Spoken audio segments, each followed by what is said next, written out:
तर नमस्कार मित्रांनो, आपल्या सर्वांचा लाडका सूरज चव्हाणचा झापक झुपूक चित्रपट येत आहे लवकरच प्रेक्षकांच्या भेटीला. झापक झुपूक चित्रपट 25 एप्रिल पासून येत आहे आपल्या सर्वांच्या भेटीला. झापक Jhupuk star cast, big boss Marathi 5 गाजवणारा आणि या पर्वाची ट्रॉफी आपले नावे करणारा लोकप्रिय रील स्टार सूरज चव्हाण याने प्रेक्षकांना आपलंसं केलं.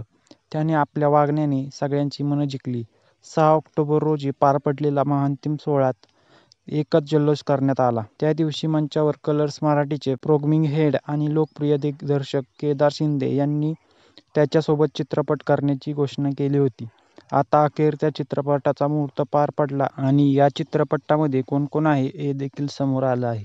त्याच्या झापक झुपूक या चित्रपटाचा मुहूर्त पार पडल्यानंतर अभिनेत्री दीपाली पानसरेने तिच्या इंस्टाग्रामवर झापक झुपूक चित्रपटाच्या मुहूर्त सोहळ्याचे फोटो शेअर केले आहेत. हे फोटो शेअर करत दीपाली पानसरेने लिहिले, जे ठरवलं होतं ते सत्यात उतरलं. मी गेल्या कित्येक दिवसांपासून केदार शिंदेंबरोबर काम करण्याची वाट पाहत होते.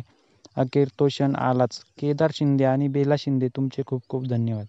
झापक झुपूक टीमला शुभेच्छा, असं म्हणत तिने पूर्ण टीमचा आभार व्यक्त केले. तर या सिनेमासाठी कोण कोण एक्सायटेड आहे ते कमेंट्समध्ये नक्की कळवा आणि अशाच नवनवीन अपडेट्ससाठी ARB मराठीला सबस्क्राईब नक्की करा.